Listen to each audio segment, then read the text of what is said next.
حضرت عیسیٰ علیہ السلام کا یہ معجزہ تھا کہ وہ اللہ کے حکم سے مردوں کو زندہ کر دیا کرتے تھے۔ ایک مرتبہ کچھ ہٹ درم قسم کے لوگوں نے کہا، تم ان کو زندہ کرتے ہو جن کی موت کو زیادہ عرصہ نہیں ہوا، ممکن ہے ان کی روح پوری طرح قبض ہی نہ کی گئی ہو۔ حضرت عیسیٰ علیہ السلام نے ان سے کہا، اچھا تم لوگ پہلے خود اس بات کا فیصلہ کر لو کس زمانے کے مردے کو دیکھنا چاہتے ہو۔ انہوں نے کہا، حضرت نوح علیہ السلام کے بیٹے سام کو زندہ کر کے دکھاؤ۔ چنانچہ سب لوگ سام بن نوح علیہ السلام کی قبر پر گئے۔ حضرت عیسیٰ علیہ السلام نے 2 رکعت نماز پڑھ کر اللہ سے دعا کی۔ اللہ نے سام بن نوح کو زندہ کر کے ان کے سامنے کھڑا کر دیا، جس کی داڑھی اور سر کے بال سفید تھے۔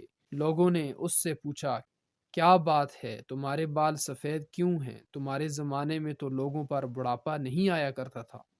اس نے جواب دیا، جب میں نے قم اٹھ کی آواز سنی تو خیال ہوا شاید قیامت برپا ہو گئی ہے، اس کے خوف سے میرے بال سفید ہو گئے۔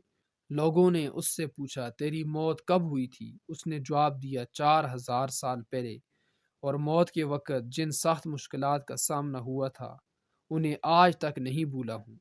کہتے ہیں کہ موت کے بعد مومن کے سامنے دوبارہ زندگی پیش کی جاتی ہے اور کہا جاتا ہے کہ دنیا میں دوبارہ واپس چلے جاؤ، مگر وہ موت کی سختیوں سے گھبرا کر واپس آنا پسند نہیں کرتا۔ صرف شہید دوبارہ زندہ ہو کر دنیا میں آنا پسند کرتا ہے تاکہ پھر اللہ کی راہ میں جہاد کرتا ہوا قتل ہو اور اللہ تعالیٰ کی برگاہ میں بلند درجہ حاصل کر سکے، کیونکہ شہید کی موت بہت آسان ہوتی ہے۔ شہید کی روح نہایت آسانی سے قبض کی جاتی ہے، شہید پر سختی نہیں کی جاتی۔